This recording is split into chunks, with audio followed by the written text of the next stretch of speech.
8h30, 2h30. Fátima, 2h30 dividido daria 120, 130 dividido em 6. De repente a gente faz 3 grupos numa aula e 3 na outra, então. Senão fica muito apertado, né? Acho que vamos fazer assim. 20 minutos, mais ou menos, então, para cada grupo? É muito pouco, né? Vamos fazer 3 grupos na aula que vem e 3 grupos na outra. Aí fica uns 40 minutos por grupo, né? Quem que quer apresentar a semana que vem, então? O grupo da Fátima, da Márcia, da Paola, da Etienne, da Júlia, da Denise. Quem que estaria preparado para a semana que vem? Ó, a Sônia está colocando ali um joinha do nosso Vem por mim, pode ser semana que vem. Tá, então o grupo da Fátima. Grupo da Fátima semana que vem. Mas quem que já teria condições de semana que vem? A Júlia? Pode ser. A Júlia semana que vem. E mais o grupo da Denise. Eu não conversei com as gurias. Quer esperar mais um pouco? O grupo da... Eu não sei, elas estão em aula? Acho que sim. Grupo da Paola, semana que vem, Paola? Por mim, sim. Não sei se as gurias estão aí, mas por mim, sim. Então tá. Então tá, beleza. Nós temos... Semana que vem nós temos 3 grupos, então, para apresentar suas pesquisas. A caixinha de som tá no lixo. Semana que vem temos 3 grupos para apresentar suas pesquisas.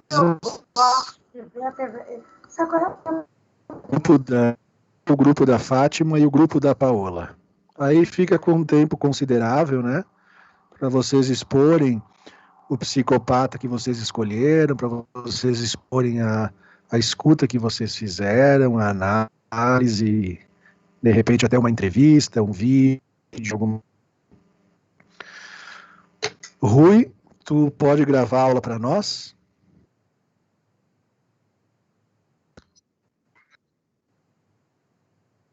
Obrigado. Nossa aula de hoje vai versar sobre a terceira estrutura psíquica, a terceira estrutura subjetiva, depois da gente ter visto neurose, depois da gente ter visto psicose, a estrutura da perversão, a estrutura perversa.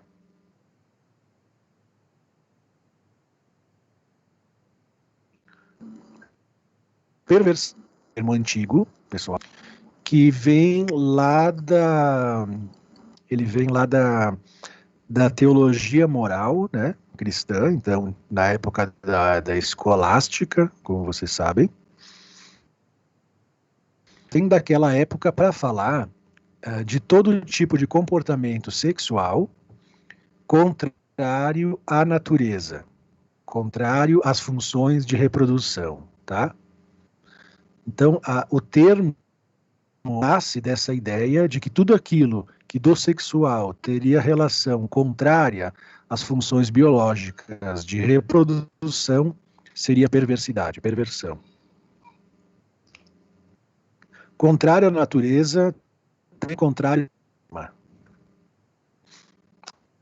Desde daí, a perversão viria sendo associada a um comportamento que é contrário à lei, à norma, aquilo que seria o moralmente aceito correto, tá?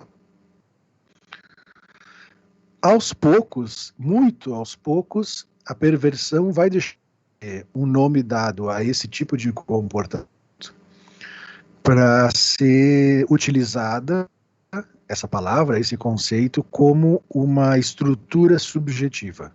Como mais uma estrutura subjetiva, quer dizer, como mais uma das formas de se estar no mundo.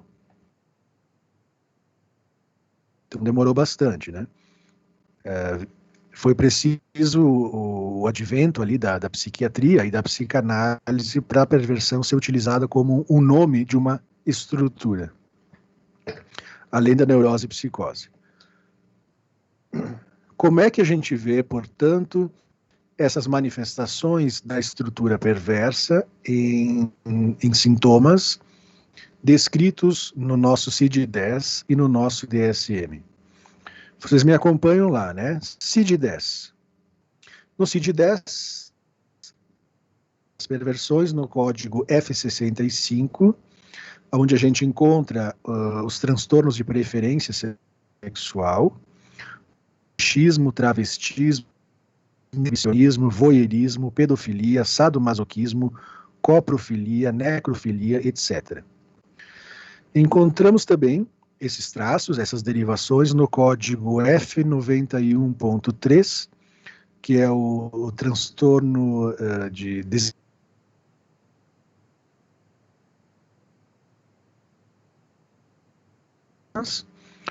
e F91.8, que estão os transtornos de conduta, os transtornos de caráter, digamos assim, que também estão ligados a esse tipo de estruturação.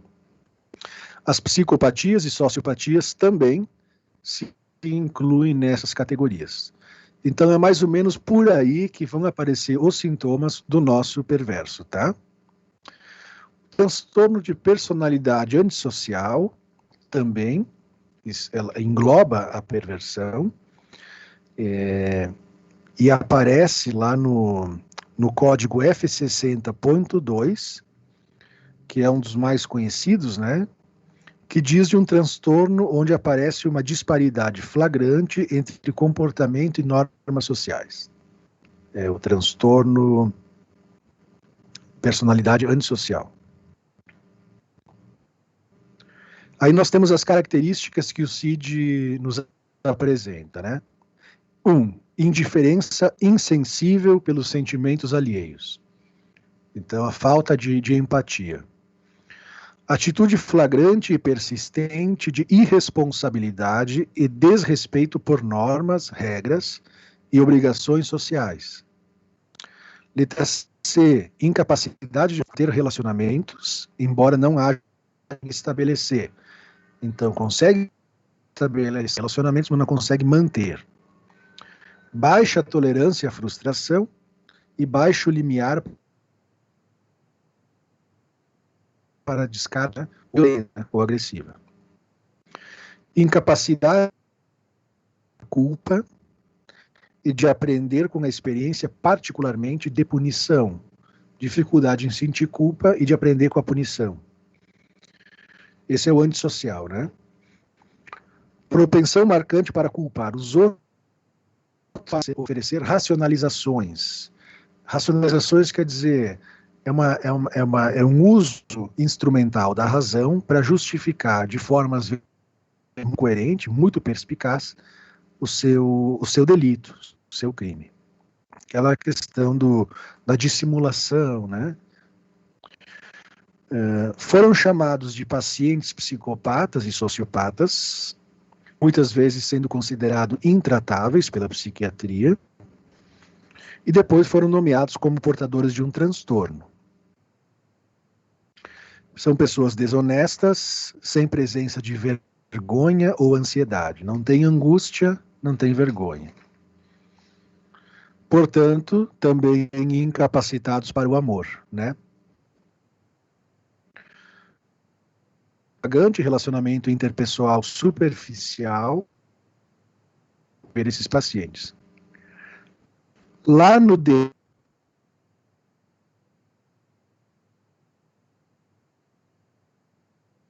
muito parida da cirurgia, em se conformar, propensão para enganar, dificuldade em planejar o futuro, desrespeito pela segurança própria, segurança alheia, ausência de remorso e excesso de racionalização, e geralmente é um transtorno que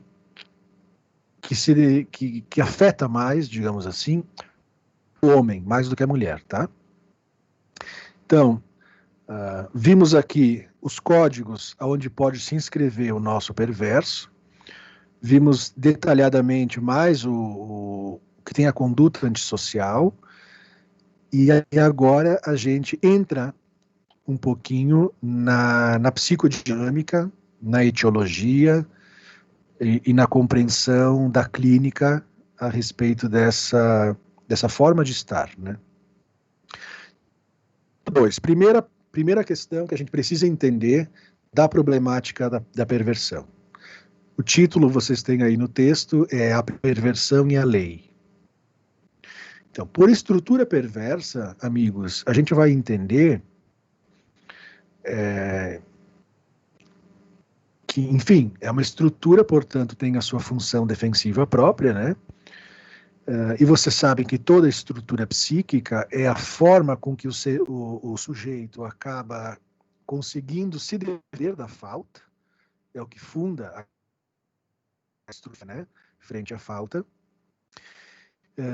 Sabemos que a defesa neurótica frente à falta é o recalcamento, sabemos que a defesa psicótica frente à falta é a forclusão, e agora a gente vai saber que a defesa perversa frente à falta se chama renegação.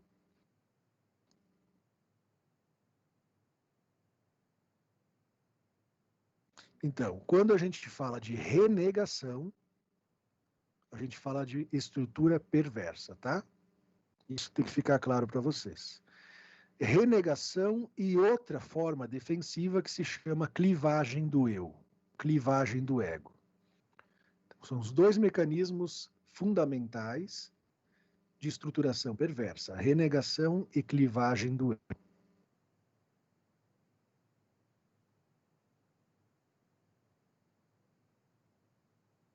Geralmente, a gente tem na trama edípica do nosso sujeito perverso, geralmente a gente tem na trama edípica uma mãe fálica, né?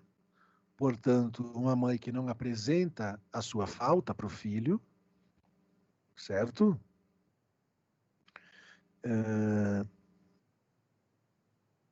E um pai que não se apresenta como objeto de desejo da mãe, digamos assim, tá?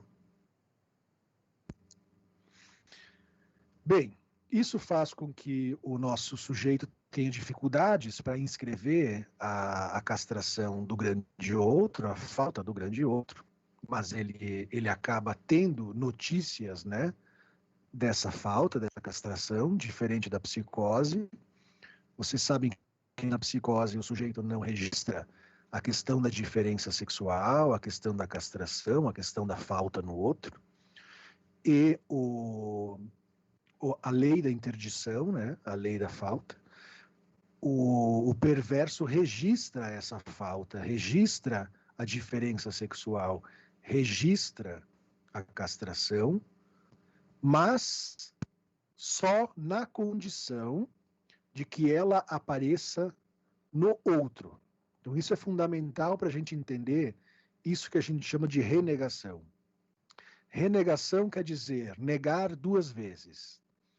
Então, o perverso registra que existe uma falta que lhe marca, mas ele, ao mesmo tempo, renega. Quer dizer, reconhece, mas, ao mesmo tempo, só reconhece no outro, não em si. Tá? Isso é renegação. Como diz o texto, na perversão, o sujeito só consegue aceitar a castração sob a reserva de poder transgredi-la.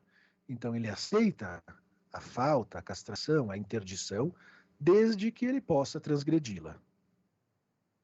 Tá bom? Isso é importante. A lei, né? A questão da lei. Então, o perverso, em relação à lei, quer dizer o quê? Que ele reconhece a lei, desde que ele transgrida ela. Ele reconhece a proibição, desde que ela só se aplique aos outros. Isso é o que vai, digamos assim, instituir essa forma de ser, sempre em confronto com as figuras de autoridade. Figuras que legislam, né, a lei jurídica, lei moral, sei lá, a lei familiar.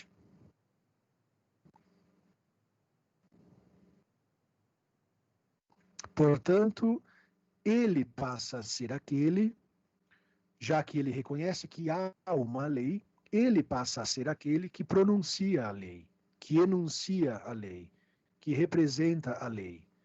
Então, a sua forma de entender que existe lei é assim: bom, ela existe, mas sou eu que decido, então, né? Sou eu que legislo. Ou sou eu que não sou marcado por ela. Então, o perverso conhece a realidade da diferença sexual, mas recusa se submeter a essa realidade.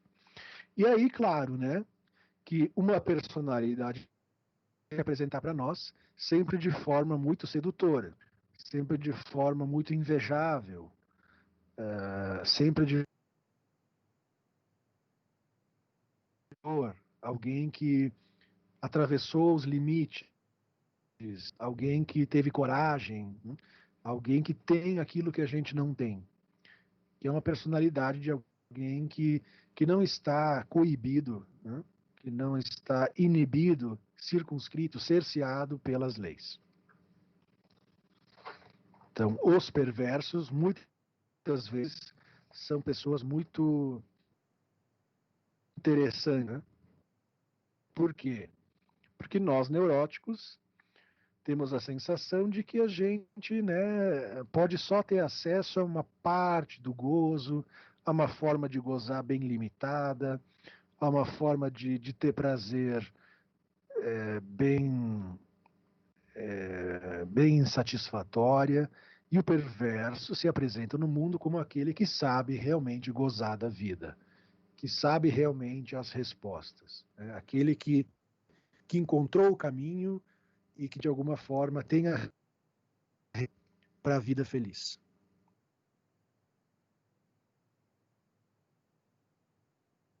Então ele é alguém, muitas vezes, que pode ter uma força muito grande nesses efeitos de massa, né? Que pode angariar rebanhos de pessoas, que pode se colocar como o guia, né? Se colocar como o mestre, já que ele não está marcado pelas faltas. É aquela pessoa que a gente olha e a gente pensa, nossa, mas como essa pessoa é confiante em si própria, né? Porque é aquela pessoa que sabe o que quer. É aquela pessoa que a gente pensa, pá, esse sim, né? Não tem neuroses, esse sim tá bem resolvido, esse sabe o que quer. Né? É aquele que descobriu a forma certa de ser feliz. Que descobriu uma maneira de ter aquilo que ninguém tem. Só que a tristeza desse fato é que todos nós, para ter na vida uma posição válida de sujeito, a gente ter um contato submetido a alguma lei. Né? A gente se humaniza e a gente se inscreve na comunidade humana através da aceitação e da submissão das leis da cultura, né? da lei que rege o contrato social. E o perverso só consegue ter relação com a lei, quer dizer, só consegue encontrar uma forma de ser sujeito transgredindo as leis. É a sua forma de encontrar uma posição subjetiva válida, mas só transgredindo. Então o sofrimento dele está aí, né? Porque parece que é alguém muito livre, muito libertário, mas no fundo é alguém alienado e escravizado, porque sempre precisa encontrar uma lei para transgredir, para a partir daí ter uma inscrição de sujeito. Então passa a ser dramático, né? A gente não pode se equivocar. Depois do ponto 3, a gente vai fazer uma virada, mais uma volta nessa estrutura, entender um pouco da questão da sexualidade infantil do perverso. Digamos assim, que o perverso, a estrutura perversa, diz de alguém que ficou fixado, que ficou congelado num tipo de sexualidade mais infantil. Como se a sexualidade não tivesse amadurecido, né? Por que se diz isso? No texto do Freud, chamado Três Ensaios sobre a Teoria da Sexualidade, ele vai nos explicar que o primeiro tempo da constituição sexual do ser humano é chamada polimorfo-perversa. Vocês já sabem isso. Quer dizer que todo o corpo da gente é vivido como um órgão sexual, principalmente os orifícios, né? Então, uma criança pequena, um bebê, tem toda a superfície do seu corpo disponível, né, para encontrar prazer erótico, prazer sexual. Tanto que tem, vocês também já estão cansados de saber, o prazer anal, o prazer oral, o prazer escópico, o prazer da pele, o prazer do nariz, né, do ouvido. Todo o corpo é uma fonte de prazer, por isso que se chama polimorfo, porque tem várias formas de se apresentar, e perverso, porque esse prazer não tem o objetivo de reprodução, né? É uma sexualidade que não tem o objetivo de reprodução. Portanto, polimorfo perverso. Bem, o nosso perverso estaria, ele não teria recalcado, tá bem, essas zonas erógenas, e por isso que a sua sexualidade ela se utiliza de várias partes do corpo para sentir prazer, assim como as possibilidades de sexualidade do bebê. Então, de encontrar prazer em partes do corpo. Então, a criança tem uma sexualidade perversa, ela recalca aos pouquinhos essas zonas erógenas para ter uma sexualidade adulta. E o perverso continua na sexualidade infantil. Então, como diz o texto, a perversão pode ser vista como manifestação bruta, não recalcada, da sexualidade infantil. Está dizendo aqui. Ou seja, é possível transar, gozar com o dedão do pé, com as costas, com o ânus, com o excremento, com a urina, com o chicote, com o sapato, com o cavalo, com a ovelha, com as enguias, com os coqueiros, né? É possível transar com as minhocas. Bem, digamos assim, que na origem, então, todos somos perversos, sexualmente falando, né? Com as crianças, é possível transar com um corpo morto.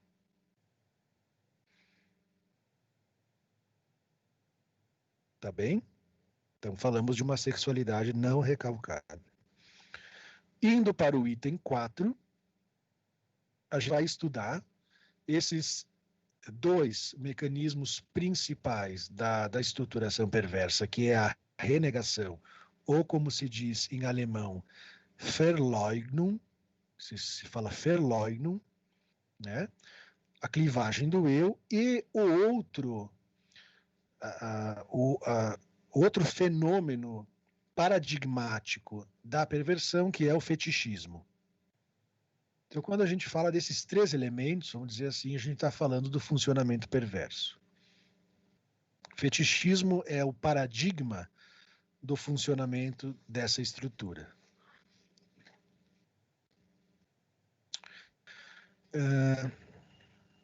Então, mais uma vez, renegação, mecanismo da perversão, já expliquei para vocês. O fetichismo, meus amigos, é justamente esse mecanismo importante para a gente entender, que constitui no quê? O fetichismo, ele é uma forma de defesa frente à castração, aonde o sujeito põe um objeto no lugar da falta. Então, sempre que a gente põe um objeto presentificado no lugar da falta, a gente está instituindo uma forma de gozo fetichista. Tá bom? Como é que isso aparece na infância? Bem, vocês imaginam que já tenham entendido que no primeiro tempo de vida da criança, ela acredita que todos os seres têm pênis, têm falo, todos os seres são plenos, né? Vamos ler assim, todos os seres são plenos. E vocês sabem que depois de um tempinho, a criança começa a verificar que tem os seres que têm pipi e tem os seres que não têm pipi. Indo ao entendimento mais metafórico, tem os seres que têm falo, tem os seres que não têm falo. E isso é sempre traumático na vivência da criança, porque quando ela se dá conta que tem seres castrados, ela é posta em xeque, né, na sua condição subjetiva. Quer dizer, que quando eu me dou conta que esse grande outro, que eu inicialmente atribuo uma totalidade, quando esse grande outro se apresenta para mim como faltante, eu sofro um trauma necessário, né, que a gente chama de castração. Bem, o nosso perverso, no momento em que percebe que a mãe, que o corpo da mãe, o corpo do seu grande outro, tem uma falta, né? A gente vai falar de pênis, mas não é, tá?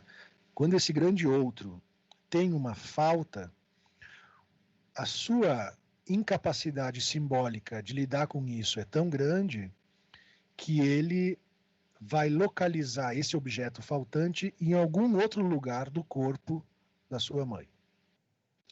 Então vocês imaginem uma criança olhando para a saia da sua mãe, imaginem isso, e existe um momento onde ela descobre que embaixo da saia da sua mãe não tem um pênis, portanto tem uma falta. Ela não suporta essa falta e recua um tempo atrás, um minuto anterior a essa descoberta, e localiza esse significante faltante, localiza essa falta na cena anterior à sua descoberta traumática. Então ela vai fixar como se fosse o pênis da mulher, ela vai fixar na cinta liga, ela vai fixar no sapato, ela vai fixar nas bordas da saia. Quer dizer, ela vai, para tapar aquilo que ela não suportou ver, ela vai fixar a presença de um objeto. E ali se forma o fetiche.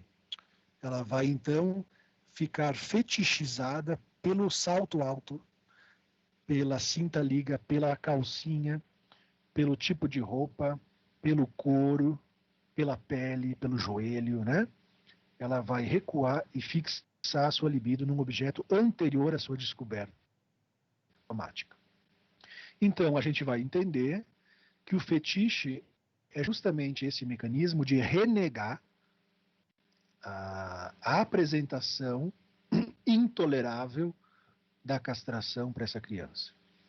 E aí o nosso fetichista só vai conseguir ter prazer, só vai conseguir ter gozo se esse objeto que ele fixou estiver presente na cena. Então a gente conhece pessoas que só conseguem transar se a mulher tiver com determinado tipo de chapéu, só conseguem transar se a mulher ou o homem estiver usando determinada cor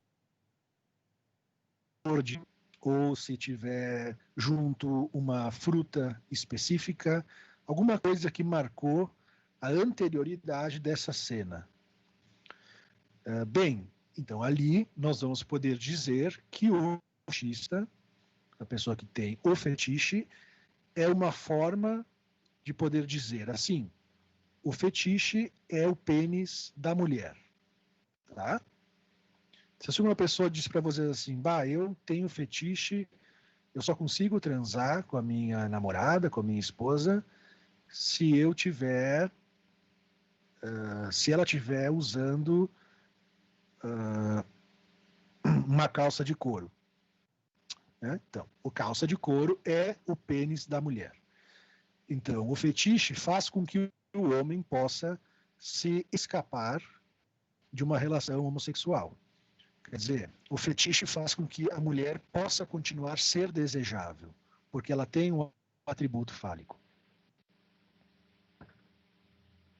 É uma forma de continuar a manter a mãe fálica, tá?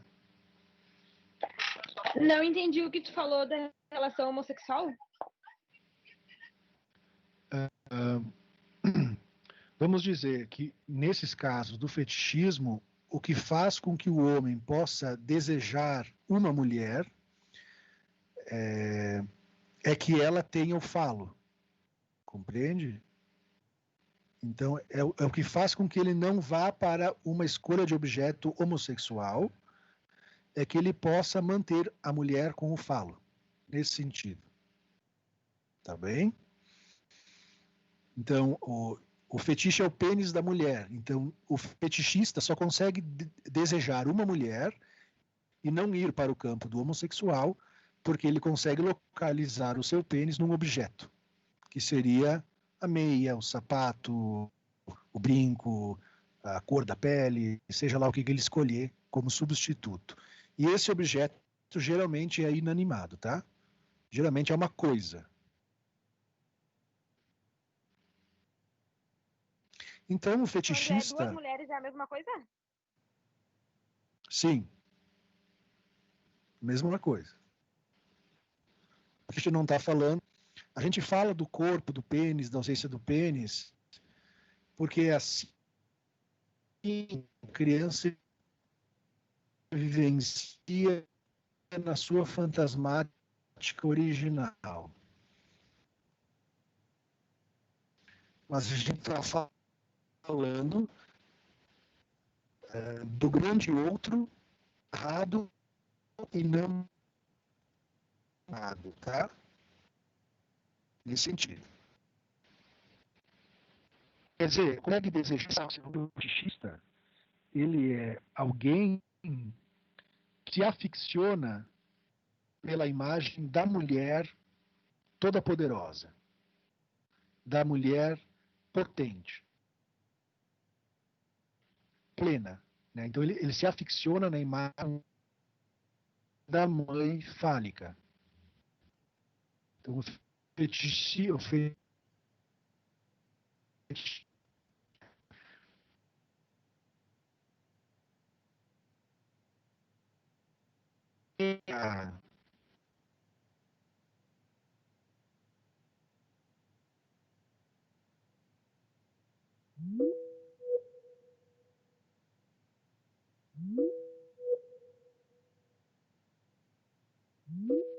para negar a castração,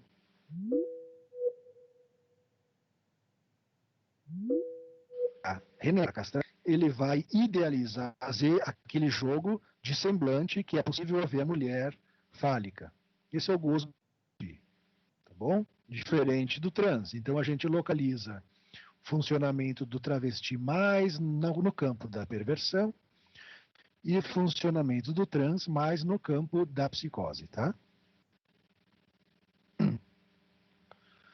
Bem, falicizar a mulher, portanto, falicizar a mãe. Digamos, né, que geralmente a mãe do perverso, a mãe do psicopata, a mãe do sociopata é uma mãe toda poderosa. Podemos dizer que é uma mãe que enuncia a lei, ou é um grande outro, pode ser o pai, mas que enuncia a lei ao mesmo tempo em que transgride. Isso é importante, né? Então, aquele pai ou aquela mãe que enuncia não pode fazer isso, isso é errado, isso é contra as normas, mas por trás burla também. Então ela transmite para o filho uma ideia, né, de que existem as normativas, existem as leis, as proibições, mas que se dá um jeitinho, tá bom? Então, esse tipo de pai, esse tipo de mãe produz um perverso. E tem bastante, né? De ninguém.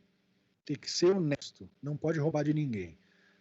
Mas lá no mercado, filho pequenininho junto, quando ninguém está olhando, pega lá um pacotinho de bolacha, né?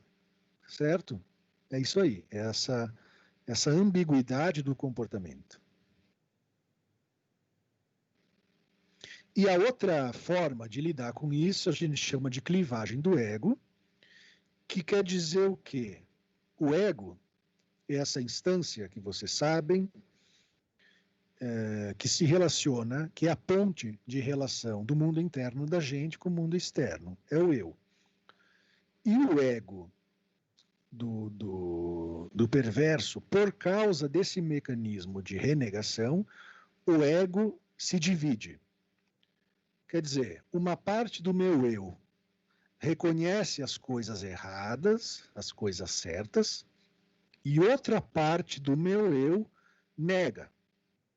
E isso faz com que o perverso possa lidar com realidades diversas, paradoxais, contraditórias, sem conflito. Ele tem um ego dividido. Então, geralmente, né, o nosso perverso é capaz de ter vida dupla, ter 2, 3 famílias, cometer um crime de noite e de dia ir trabalhar sem problemas. É capaz de fazer um discurso super moralista e por trás roubar dinheiro dos outros. Justamente, ele tem um ego cindido, compreende? Bom, vocês vão pensar certamente na política, né? Onde alguém pode fazer um discurso totalmente convincente sobre a forma correta e ética de lidar com a sociedade e lá por trás fazer um monte de coisas ilícitas, tá bom? Então isso é um clivagem do ego, fetiche e renegação. Professor, Sim. esses sentidos todos que tu falou aí, em comportamento, eles podem ser notados por leigos ou só por pessoas, né, da área da psicologia ou da psiquiatria? E por leigos, né? Por leigos, leigos. tá. Só que o bom perverso, né? Aquele bem profissional mesmo, dificilmente ele é pego. O que diferencia o perverso do psicótico é que o psicótico também faz essas cagadas na vida, mas ele é geralmente pego, porque ele é ingênuo, ele deixa rastros, tá? O perverso, ele é mais difícil ele cair nas tramas da lei, porque ele é muito arguto, ele é muito inteligente, ele é muito esperto, mas ele acaba, vez ou outra, também se dando mal. Professor, Vocês sabem? Oi. o Donald Trump, ele se enquadra em que situação?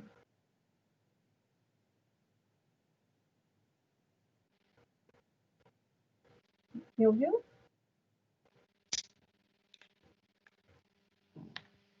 Fala mais alto, por favor. Um momento.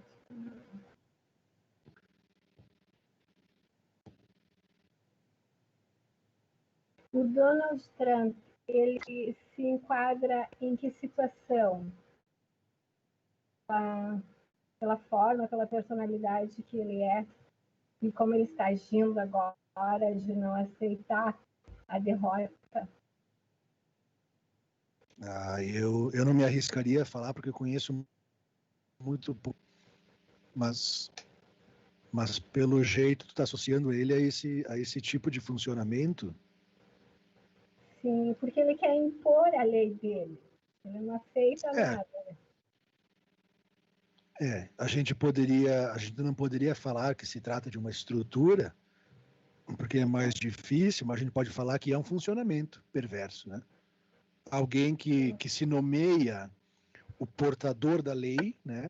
Aquele que se nomeia o funcionador da lei, ele está dentro de uma normativa, de uma perspectiva perversa, sim. Fiquei analisando ele. É. Obrigada. Outra forma da gente pensar a perversão é social. Porque a gente está vivendo uma época em que o que se propõe para o mal-estar das pessoas, hoje, na sociedade de consumo, o que se propõe para o mal-estar das pessoas é o objeto que se compra, que se consome, seja ele comida, carro, roupa, imagem, né? Também é uma forma perversa de estar na relação com os objetos. Então a gente pode pensar, né, que o discurso que organiza a nossa sociedade tem esse traço perverso, em que propõe que a solução para a nossa angústia sejam as coisas. É importante pensar nisso também. Então, sempre que ela elege um objeto como forma de dar conta da angústia, a gente está fazendo um exercício. A gente chama de positivação de um objeto, né? Eu só sou feliz com determinado carro. Eu só consigo ter prazer com determinada conta bancária. Eu só consigo alegria com determinado celular. Tudo isso são formações de perversão.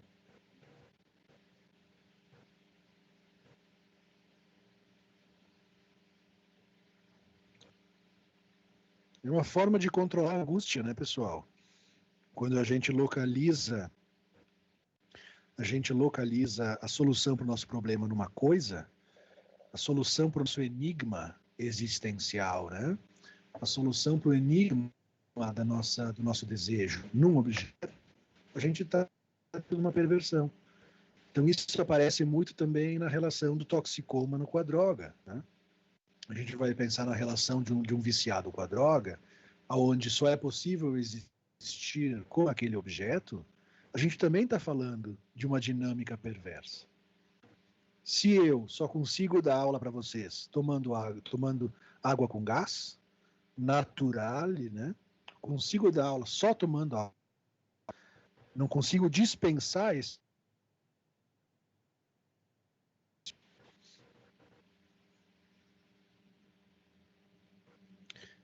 Quer dizer, é como se o registro que possibilita eu dispensar a coisa, que é o simbólico, portanto, né? O simbólico é o que me permite dispensar o objeto e, portanto, aceder ao mundo do desejo, não se completou.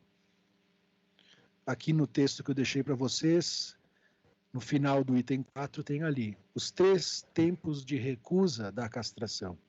Então, falava antes, né? Primeiro tempo de recusa é a descoberta da diferença sexual e temor da castração, tá ali normal, de forma neurótica. Depois a recusa da castração não é verdade, que é o que o menino faz quando vê a menina pelada, né? Quando o menino pequenininho vê a menina pelada, ele não vai dizer ela não tem pipi. Ele vai dizer ela tem, mas não cresceu. Ou ele vai dizer ela tem, mas é bem pequenininho. E recusa. Né? Isso é uma forma de não querer ver a diferença sexual, tá? Que é a castração.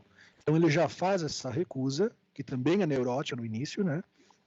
Só que o problema do perverso é que frente a essa recusa, ele não consegue dar conta disso, ele coloca uma coisa e fende e cinde o seu ego. Problemáticas decorrentes da subjetivação perversa.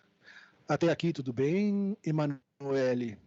Emanuele tem sempre um parceiro do lado durante as aulas, ela fala bastante com ele, não sei se é ele ou ela, mas eu vejo ela aqui conversando. É a minha sempre... família da aula. A família? Cantando. Eles ficam escutando a aula? Assim que nós estamos muito interessados. Eles estão interessados. Minha mãe estava perguntando se tudo na vida gira ao redor de um pinto.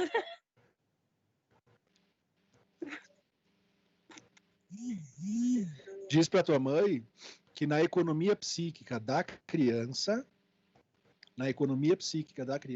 tudo gira em torno, em determinada fase da vida, digamos, dos 2 aos 5 anos, tudo gira em torno de quem tem e quem não tem a potência.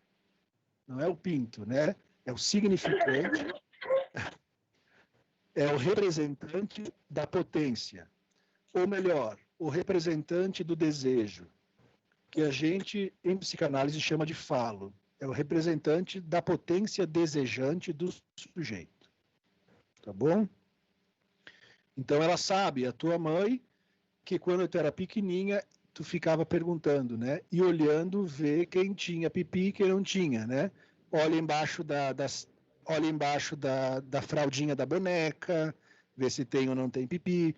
Olha o cachorrinho ou a cachorrinha, vê se tem ou não o pipi.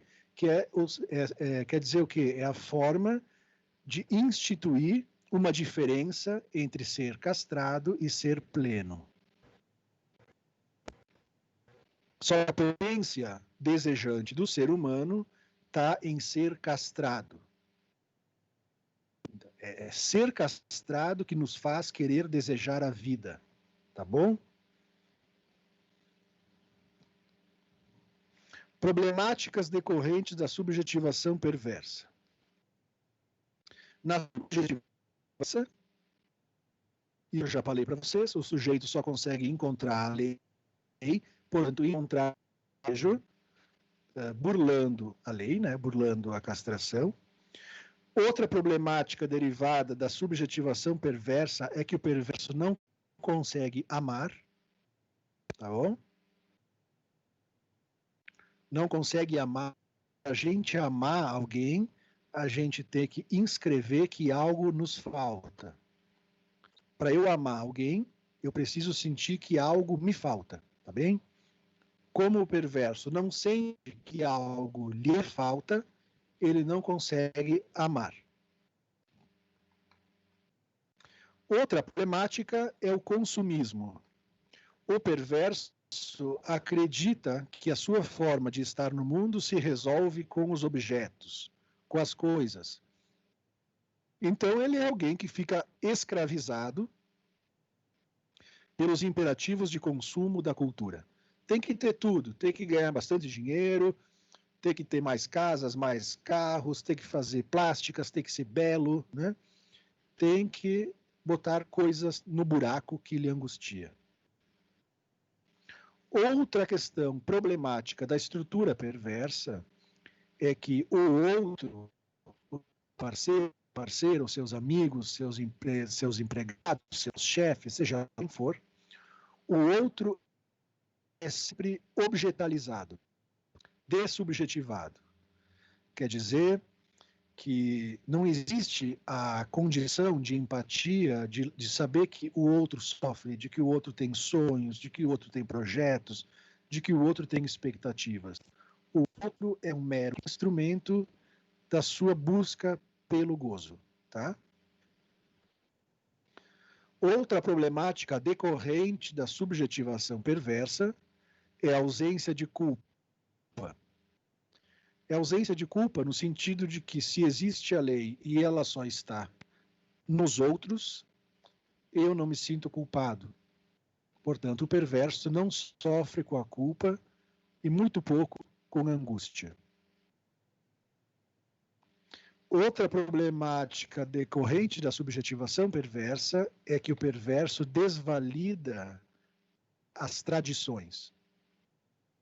Vocês sabem que as tradições são formas de transmitir de geração em geração um saber, né, que parte dos outros e um saber que parte das formas do ser humano dar conta da castração, da falta.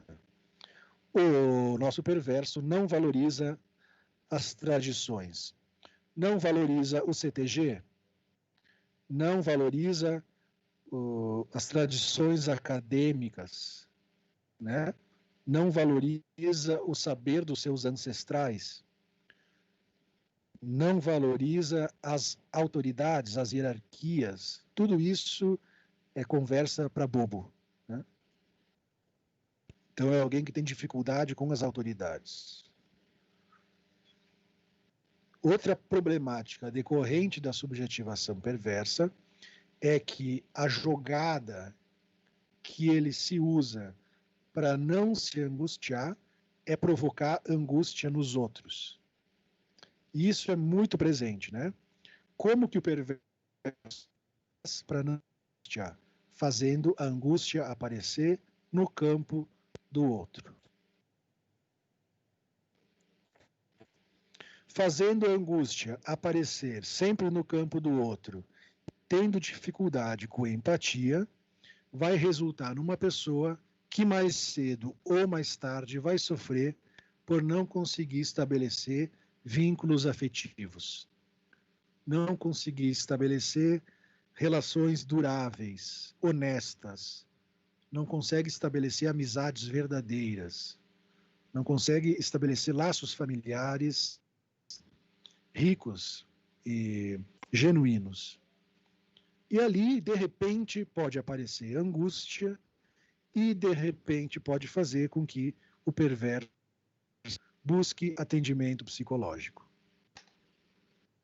De repente, ali, ele vai buscar atendimento. Emanuele desligou a câmera, provavelmente está rindo com seus familiares, né, das nossas colocações. Item 6. A contemporaneidade e a perversão. Hoje em dia, tem muitos trabalhos afirmando que a contemporaneidade está começando a se organizar num laço discursivo de natureza perversa. Vocês sabem que o nosso laço social é neurótico, né? A forma da gente conduzir a coletiva é neurótica. Mas começa alguns traços da perversão. Por quê? Porque hoje em dia a lei, que deveria ser igual a todos, não funciona mais assim. Vocês sabem que hoje em dia existe essa coisa da lei pesar só para alguns, né? Que os crimes devem ser pagos só por alguns. Bastando ter dinheiro, ter um bom advogado e ter uma posição política, a lei não pesa sobre alguns. Isso é uma economia perversa bem presente na contemporaneidade. Outro problema que tem a ver com o contemporâneo e que tem a ver com a perversão é esse imperativo de gozar a qualquer preço. Esse imperativo de ser feliz a qualquer custo. Esse imperativo de que todo mundo tem o dever de ser feliz, que está no social. Precisa sofrer. O sofrimento é um problema. Todo mundo pode alcançar a felicidade. Basta querer. Se você pensar positivo, o mundo inteiro vai se abrir para você. Você pode ter o corpo que quiser, o gênero que quiser. Você pode ser rico se você fizer ou entender a dinâmica do segredo, do pensamento positivo. Tudo é um funcionamento associado à lógica da perversão. E que está no social, encharcando a gente dia e noite, né, com essa fantasia.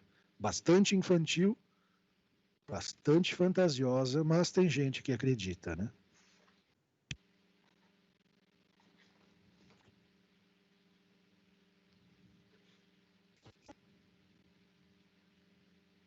O anonimato, as redes sociais, ficar espiando os outros, ficar stalkeando os perfis, instalar aplicativos que vasculham e que seguem pessoas, aonde eu não coloco o meu nome em jogo, também é perverso. Ficar olhando Big Brother é perverso.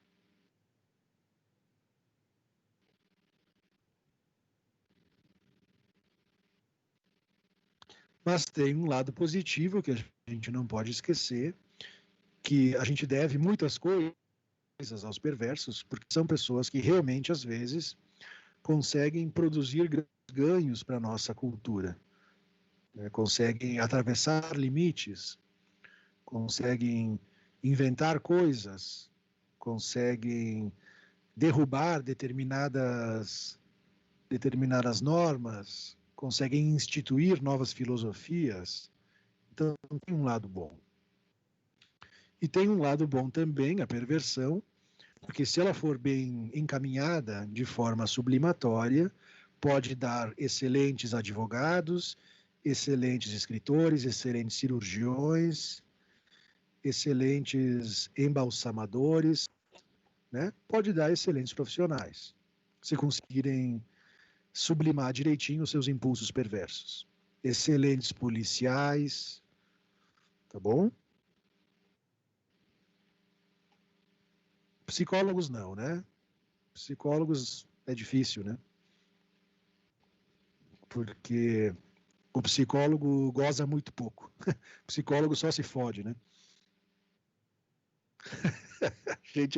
A gente não...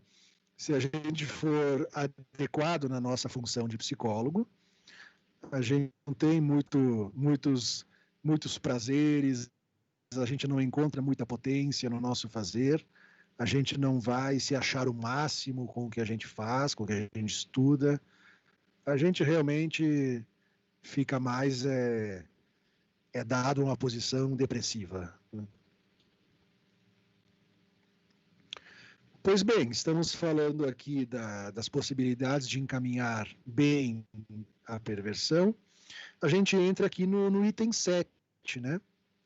Que é como é que a gente trabalha, então, a clínica com esse sujeito. Como é que a gente vai atender esse paciente? Que é o que nos importa, no final das contas. Bom, dificilmente o paciente perverso vai procurar atendimento. Dificilmente temos no nosso consultório pacientes de estruturação perversa. Por quê, né?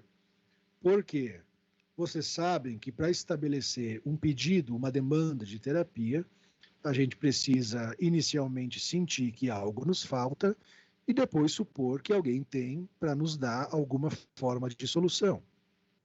Se o perverso está no lugar do mestre, no lugar do senhor, no lugar do sabedor, por que ele vai buscar ajuda, né? Se o perverso está do outro lado da angústia, quem se angustia são os outros, por que ele vai buscar ajuda? Mas algumas vezes isso acaba provocando problemas, né? Como diz aqui no nosso texto, o sintoma na perversão geralmente é experimentado de forma triunfal, prazerosa e não penosa. Ao invés de eu matar alguém, eu roubar alguém, e depois ficar uma semana me virando na cama cheio de culpa, cheio de remorso e tendo pesadelos, e isso, portanto, tem a característica de um sofrimento, o perverso não vai sentir nada disso, não vai sentir desconforto. Então, ele não vai buscar atendimento lá no nosso consultório. Mas o que, então, leva um paciente a buscar ajuda? Porque tanto o mecanismo de recalcamento, como de forclusão, como de renegação, qualquer um desses mecanismos vai gerar problema, né? Porque a falta sempre aparece de uma forma ou de outra. Aparece no simbólico, no imaginário ou no real, mas ela sempre aparece. Então, nos momentos em que esse paciente, esse sujeito, não consegue encontrar uma montagem na vida aonde ele consiga reproduzir incessantemente as suas modalidades de gozo e prazer. Quando ele não consegue encontrar essa montagem, é quando ele pode aparecer e se defrontar com um pouco de angústia, e a partir desse pouco de angústia, formalizar uma demanda de análise, uma demanda de terapia. Vocês sabem que não há tratamento sem angústia, né? Ninguém faz análise se não se angustiar. Então, o perverso, às vezes, pode encontrar um ponto de angústia e, a partir daí, fazer uma transferência. Como vai fazer a transferência? É complicado.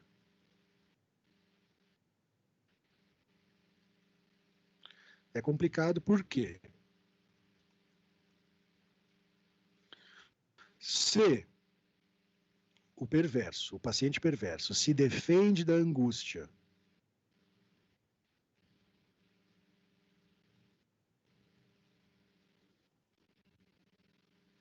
fazendo com que a angústia desponte no outro, é isso que ele vai fazer conosco na transferência clínica. Ele vai fazer de tudo para que a angústia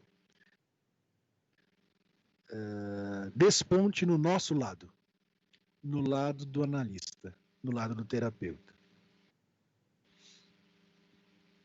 Então ele vai contar coisas, vai encenar, vai detalhar, vai até coisas para que a gente fique angustiado e para que ele, portanto, continue se defendendo da angústia.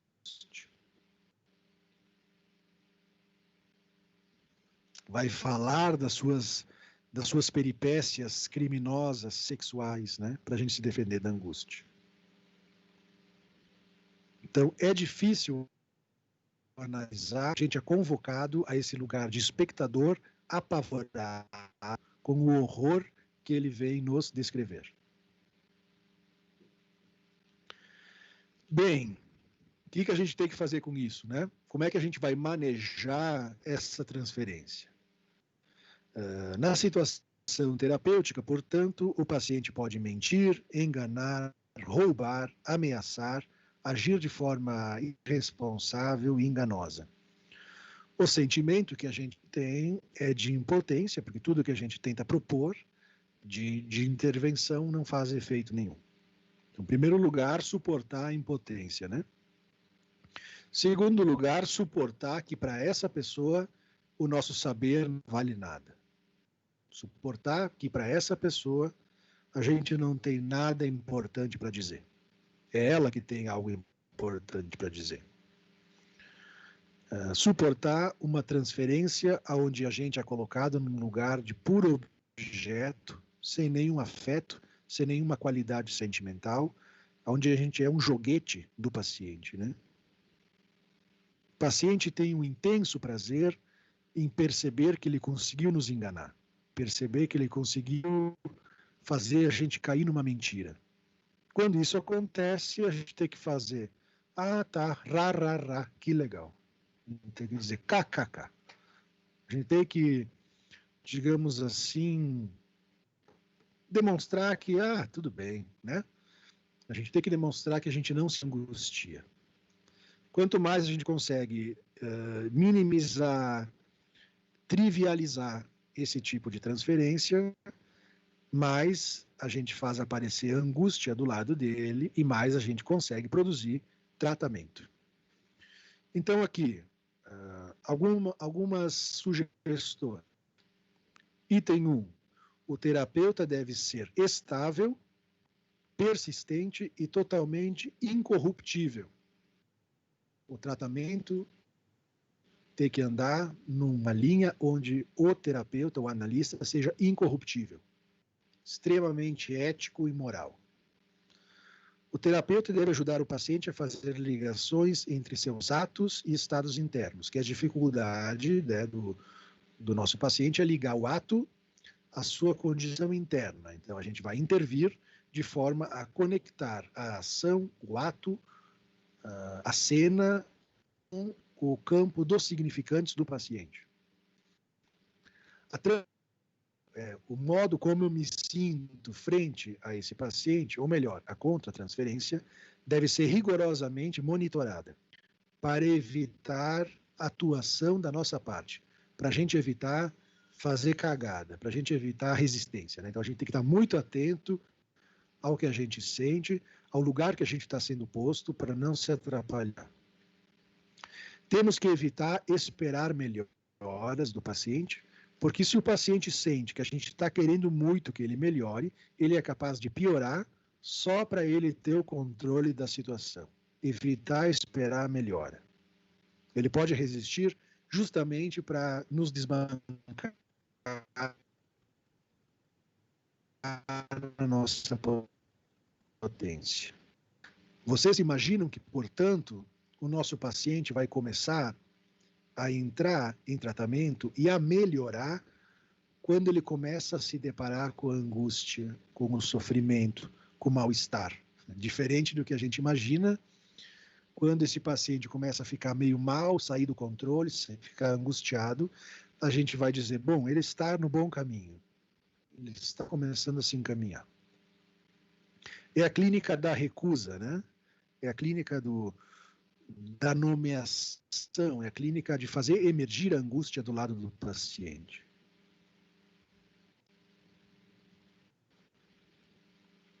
E a gente precisa tolerar, escutar um monte de coisas muito difíceis para nós neuróticos, sem vacilar.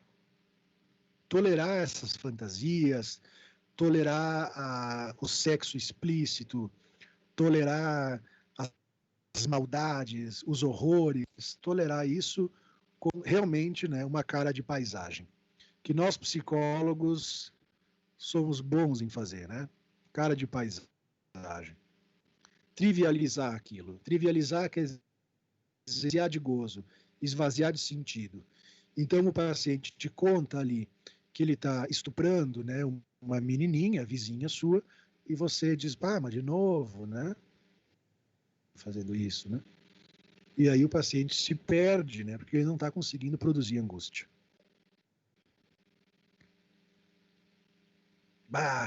Dei mais um desfalque lá no meu vizinho, tirei mais uma grana dele. Cara, mas aí o teu vizinho, coitado, como é que ele vai comprar comida, né? Trivializar. Não ficar assustado. Isso é trivialização, a gente pode chamar também, às vezes, da técnica da douta ironia, fazer uma ironia douta, né? O paradoxo, o humor, o ato analítico, restauração histórica do porquê que tal pessoa se comporta assim, quer dizer, inscrever aquele conjunto de atuações na trama da sua história, dos seus antepassados, da trama da sua infância, para amarrar aquilo num sentido, né? Que vocês sabem que o nosso recurso maior ao ato é justamente a palavra. A gente precisa se colocar mais como interpretações, não no campo do discurso, mas em ato. Então, sessões curtas ou sessões mais longas, acabar a sessão de um jeito inesperado, fazer uma intervenção em ato, né, digamos assim, levantar da poltrona e começar a olhar o celular, intervenções que possam fazer esse sujeito se dar conta que aquilo que ele está contando não nos interessa muito. Então, o ato analítico, um recurso indispensável à análise dos perversos. Quer dizer, é equivocar, né?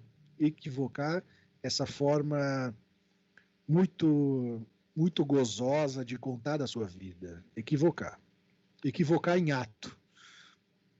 Caramba, me esqueci de te pagar, né? Tudo bem, né? Não tem problema, não. Pode pagar quando tu quiser, né? E se eu não pagar? Beleza. Não tem nada. Então, enfraquecer isso. Mas, ao mesmo tempo, ir fazendo costuras de significações possíveis. Isso que eu digo para você se chama desejo do analista, que é justamente a gente não recuar frente aos casos difíceis, né?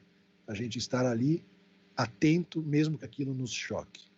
Desejo do analista é ponto à prova. É ponto à prova. O desejo do analista ali é posto em xeque, né? Se a gente não tem o desejo do analista, que é o lugar, né? O lugar do vazio, né? Se a gente não tem isso bem construído, a gente pode se atrapalhar na condução desse tratamento.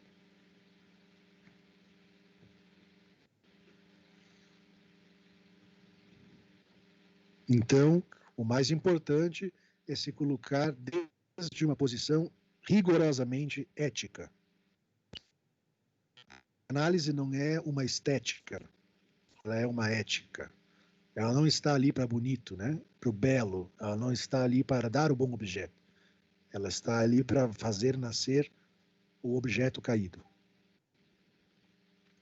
Falar da teoria sexual infantil do paciente, falar das fabulações míticas que ele tem a respeito do como ele veio ao mundo, também ajuda muito a particularizar a sua história, a sua forma de estar no mundo e esvaziar um pouco os seus sintomas. Também ajuda a falar das teorias sexuais infantis. Vocês sabem que todos nós temos uma teoria sexual infantil, que quer dizer como a gente imaginou inicialmente que a gente veio ao mundo e a nossa relação no desejo dos nossos pais. Então, trabalhar com isso ajuda bastante. Outras coisas que ajudam bastante também é trabalhar com a arte, com o perverso.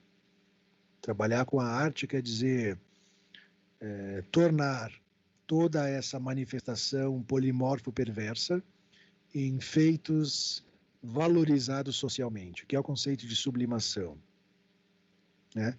Então, a pessoa pode pintar quadros ou fazer livros que falam de zoofilia, que falam de incesto, ou pode trabalhar com crianças, sublimando seu desejo pedófilo, né?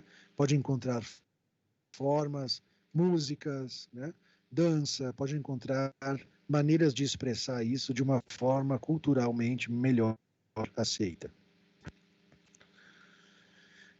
Para finalizar esse estudo, espero que sirva para vocês entenderem que a perversão sempre nos choca, a perversão sempre mobiliza a gente, porque ela é, como dizia Freud, né, é a realização, a colocação em ato da neuróticos vivemos apenas nas fantasias mais escondidas nos recônditos do nosso ser. Significa dizer que o perverso é aquele que atua, que põe na realidade aquilo que nós não confessamos desejar nem para nós mesmos. Aquilo que nós realizamos só nos nossos sonhos, só nos nossos devaneios mais sujos. Aquilo que nós não contamos para ninguém, mas a gente pensa, a gente sonha e a gente imagina, né? Então, todos nós temos desejos, impulsos perversos, coisas feias, desejamos coisas horríveis, sonhamos com coisas erradas. Todos nós temos o nosso lado mais inconfessável, né? Porque nós somos humanos e a perversão faz parte, né, da nossa construção infantil. Todos nós temos as vontades de matar, as vontades incestuosas, nós temos os nossos impulsos impronunciáveis, mas nós recalcamos ou vivemos de forma muito bem transformada, e o perverso é aquele que faz, aquele que atua, aquele que vive isso. Pois bem, agora o fone para vocês fazerem comentários, tecerem argumentos contra, fazerem perguntas. Se vocês entenderam alguma coisa que não ficou muito bem esclarecida, me perguntem.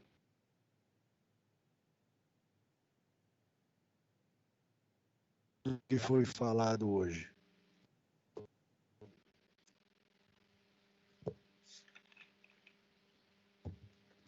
Se eu tivesse tivesse um perverso entre nós, o cara ia dar uma aula para nós, né, sobre o quanto é besteira, né? Então, se nós tivéssemos um perverso, ele vai dizer: Bernardo, olha, eu vou te explicar realmente o que é as coisas, né? Acho que ninguém vai fazer isso. Se fizer, já se denunciou. Como a maioria aqui é neurótico, não sei se é bem assim, né? Acho que é diferente. Seus dedinhos, né? Acho que a Júlia vai fazer uma fala mais neurótica ali. Boa noite. Eu ia te perguntar se caso ele sentir anotei aqui. Se ele não inscrever essa angústia, sentir que ele não conseguiu passar essa angústia pra gente, vai se dar a transferência? Não sei se eu fui bem clara, acho que eu tô me fazendo um pouco confusa. Se ele sentir que ele não está conseguindo nos capturar no seu gozo, tá? Uhum. Isso, né, Júlia? Se ele sentir que ele conta um monte de coisa e a gente, tá, né? Não se incomoda, não se choca. Isso vai fazer com que ele não consiga colocar ali as suas, colocar ali a sua forma disfuncional de gozar, digamos assim, e ele vai, com isso, experimentar um acréscimo de angústia. Quer dizer, vai se incomodar, né? Ele vai se incomodar. E ele se incomodando, ele se desestabilizando com isso, é o que vai permitir que o tratamento aconteça. Porque senão o tratamento não acontece. Então a transferência, no sentido clínico, vai ficar melhor, né? Porque ele vai trazer na relação todo o seu embaraço. Mas do nosso lado fica tenso, né? Porque o cara vai ficar agressivo, vai ficar violento, vai ficar meio desdenhoso com a gente. Mas é assim que existe tratamento. Não tem tratamento, né, sem angústia e sem a desorganização, a desestabilização do paciente. Então a gente precisa propor, né, Júlia? Propor uma desestabilização das modalidades defensivas do perverso. Tá, e ele em algum momento ele desiste do tratamento, assim? A maioria das vezes. Já é difícil buscar atendimento. Mais difícil é ainda continuar em atendimento. Geralmente são aquelas pessoas, então, que elas negam, tipo, não, porque não precisa de terapia, ou não acho que é útil, acho que eu consigo lidar com isso. Acho que... assim, não, mas eu vou lá, eu vou ensinar o psicólogo, né? Se eu vou lá, eu que vou cara que não sabe nada, né? Que ele... Eu sei das coisas, né? É assim. Ai, meu Deus. Conversei, então, com gente assim, meu Deus. A pessoa querendo falar comigo sobre psicologia, eu cursando a faculdade, né? Claro, te dando uma aula, né? Aham. Isso aí. Não quer dizer que essa pessoa, né? Mas quer dizer que ela está se utilizando de um recurso perverso. Porque nós neuróticos também fazemos isso, né? A gente também utiliza de recursos neuróticos. Entendi. Professor, e se essa pessoa está... se alguém do nosso círculo social, sei lá, um chefe, por exemplo, o que se faz? Acho que provocar angústia não é um bom caminho, então. Se ela faz parte do nosso círculo social?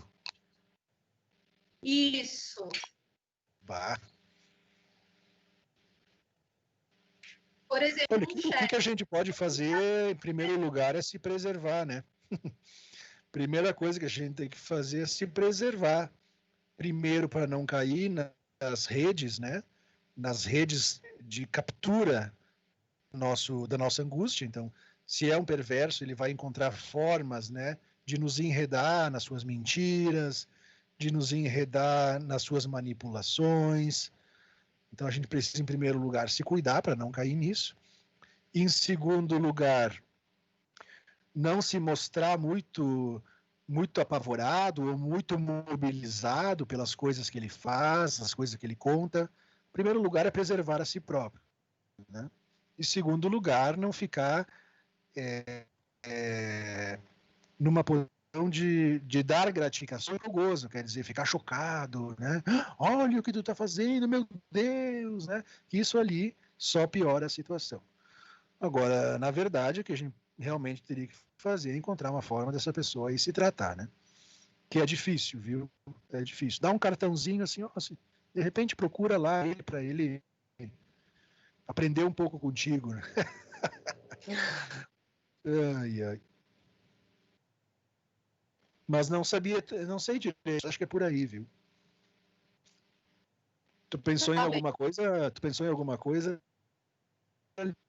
Não, é porque eu conheço uma pessoa que tem um chefe que tem essa estrutura assim, claramente, assim, o gosto de fazer as pessoas sofrerem, sabe? Como ele está numa posição enfim, de chefia, né? As pessoas acabam se submetendo. Os realmente, né, no jogo social, eles estão nessas posições, né, Aline? O chefe, o professor, o político, o pastor, o padre, o policial.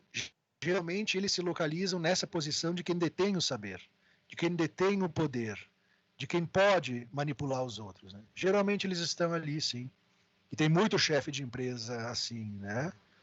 Que toca o terror mesmo na vida das pessoas e que goza dessa potência, né? Goza disso.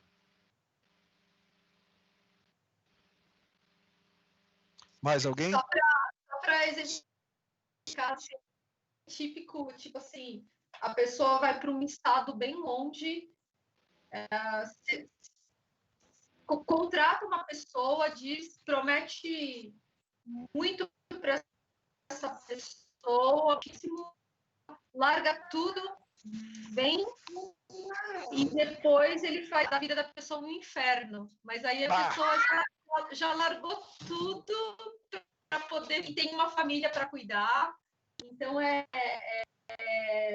bem triste assim, essa história. Eles são às vezes muito bonzinhos, moços, né? Muito preocupados, são pessoas muito sedutoras, assim, que fazem, às vezes, a gente pensar, nossa, encontrei uma boa alma, né? Que vai me salvar, vai me dar uma chance na vida, né? E não só acalcando mesmo no cara por trás, né? Ai, ai. Bem, tô sentindo falta dos comentários do Aaron aqui. Aaron. Eu já ia perguntar. Tava esperando. Isso. Eu queria perguntar se os mecanismos de defesa do perverso, eles só atuam. No caso, os mecanismos de defesa não atuam na energia da pulsão. O mecanismo de defesa é o ato. Porque, Aaron... Sim. O mecanismo de defesa é a atuação, bem colocado, né? O que é o ato, né, pessoal? O ato, em psicanálise, pelo menos, é aquilo que está desligado do simbólico, tá? O ato é aquilo que está desligado da série significante, ou aquilo que resiste a entrar no campo do discurso. Então, a forma Porque o significante, o discurso, a linguagem são coisas que veiculam a falta, né, a lei, a norma. A forma de defesa do perverso é o ato, porque o ato é uma maneira de não entrar no circuito da castração. Não sei se é bem isso que perguntou, mas é por aí. A pergunta mais era direcionada ao recalcamento, então ele nunca usa o recalcamento em questões dele próprio, de desejo, assim. Ele usa o recalcamento porque ele tem o ego cindido, né? Então, uma parte, por isso que ele funciona bem na sociedade, o psicótico não. O psicótico não tem o funcionamento do recalcamento, né?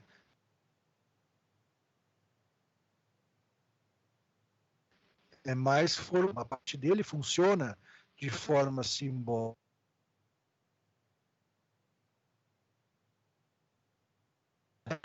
Por isso que ele se relaciona bem, por isso que ele tem uma linguagem mais adequada. Mas como o seu ego é cindido, ao mesmo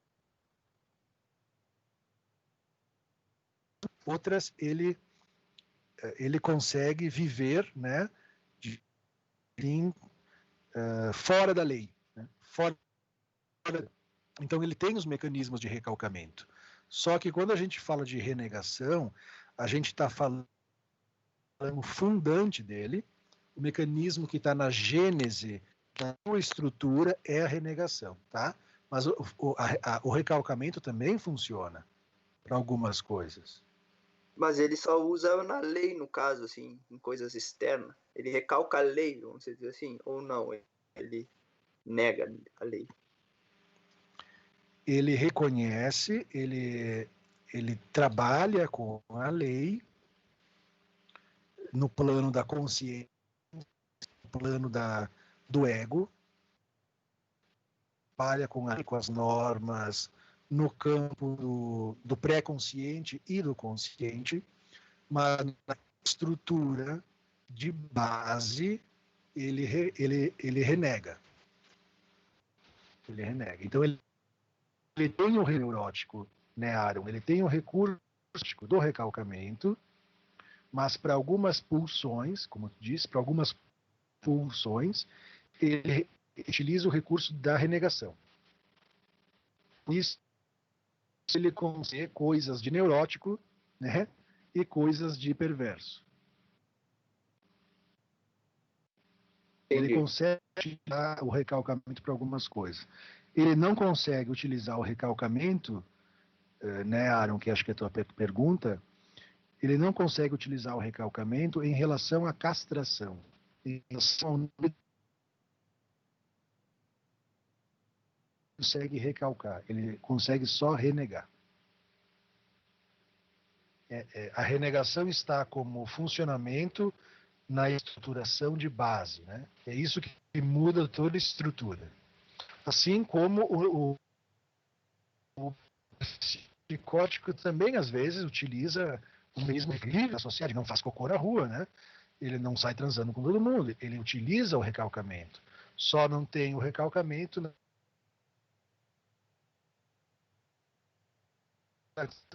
transferência das estruturas. Sim. Todos nós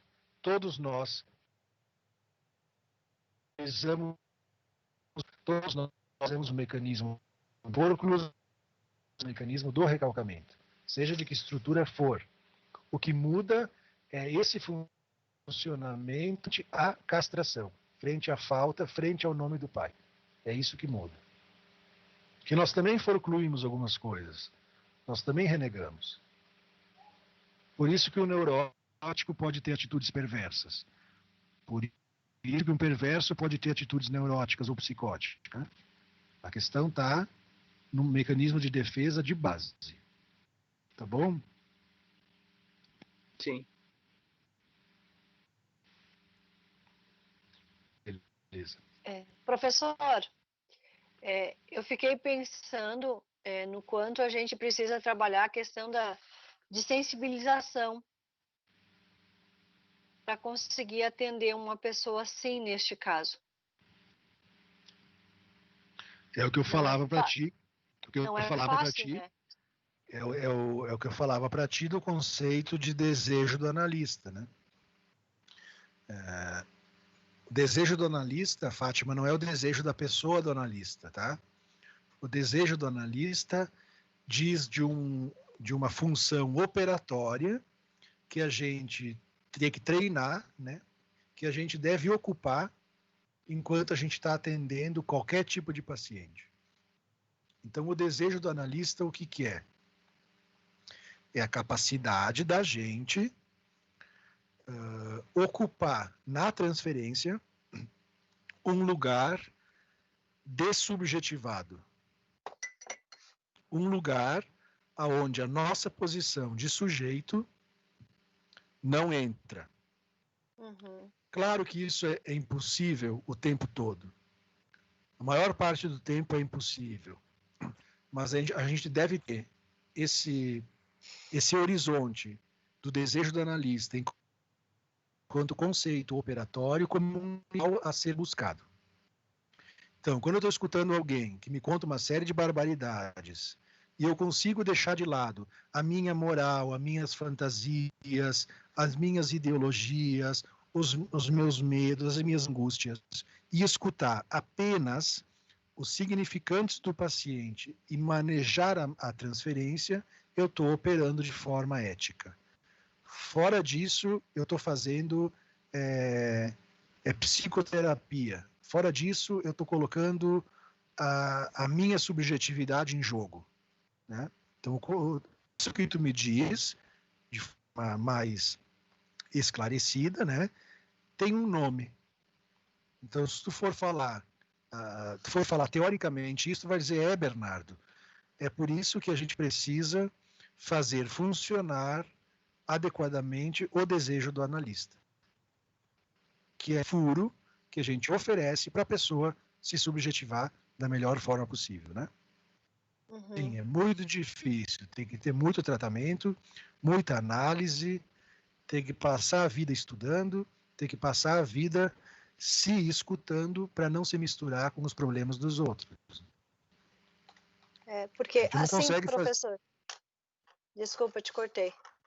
Não, porque não, assim, não consegue fazer isso até todo fazer, tempo.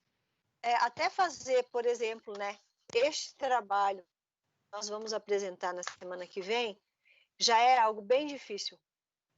Só de estudar a vida do camarada e ver ali todos os crimes que a pessoa fez e as falas, enfim, já é difícil. Para mim né? Muito difícil. Nossa, não sei como os colegas, né? Então, imagina estar diante de uma criatura dessas.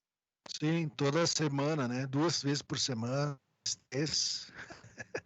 É verdade, assim, no ano passado, ano retrasado, quando a gente fez essa disciplina com outra turma e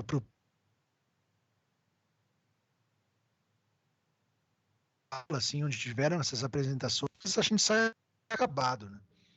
A gente sai torturado com a nossa raça humana. A gente sai muito mal, porque é terrível, né? É terrível. É verdade. É bucho. Ô, Fátima. Mas eu posso escolher não atender esse tipo de pessoas? Sim, tu encaminha para outro profissional, né? Porque a gente precisa do compromisso ético de que se a gente está diante de alguém que a gente não está conseguindo escutar de forma ética, ou seja, a partir desse lugar que eu falei antes, a gente encaminha para um colega. Eu já fiz isso, né? Eu disse, olha, fulano, pro tipo de coisa que tu está vindo tratar, pro tipo de situação que tu está precisando caminhar para alguém que trabalha